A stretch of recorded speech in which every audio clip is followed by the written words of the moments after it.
بسم اللہ الرحمن الرحیم۔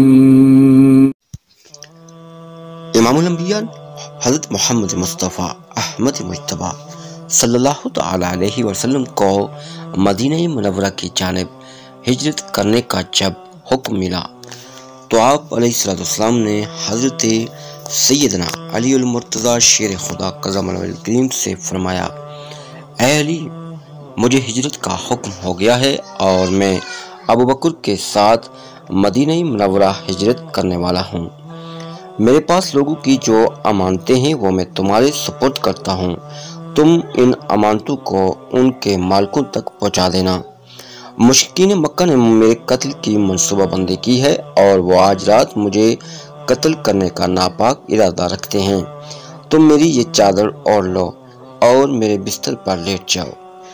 حضرت علی مرتضیٰ نے حضور نبی کریم علیہ السلام کا فرمان سنا تو آپ نے حضور نبی اکرم صلی اللہ علیہ وسلم کی چادر اوڑھی اور بستر پر لیٹ گئے۔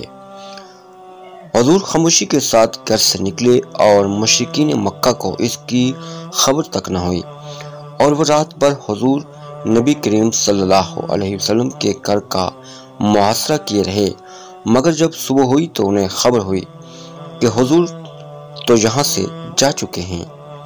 ایک روایت کے مطابق حضور علیہ السلام نے حضرت سیدنا علی المرتضیٰ کو اپنے بستر پر لٹایا اور خود سورہ یاسین کی تلاوت کرتے ہوئے گھر سے باہر نکلے اور ایک مٹھی خاک ان کفار کے منہ پر ماری، جس سے ان کی قوت بصارت ظاہر ہو گئی اور آپ آسانی سے باہر نکل گئے۔ پھر ایک شخص ان کفار کے پاس آیا اور اس نے ان سے کہا کہ تم حضور نبی کریم صلی اللہ علیہ وسلم کا انتظار کرتے ہو، جبکہ وہ مکہ مکرمہ کی حدود سے باہر نکل چکے ہیں۔ کفار گھر کے اندر داخل ہوئے اور انہوں نے جب حضرت علی سے چادر کھینچی تو آپ کو دیکھ کر حیران رہ گئے اور حضور علیہ السلام کے متعلق دریافت کیا۔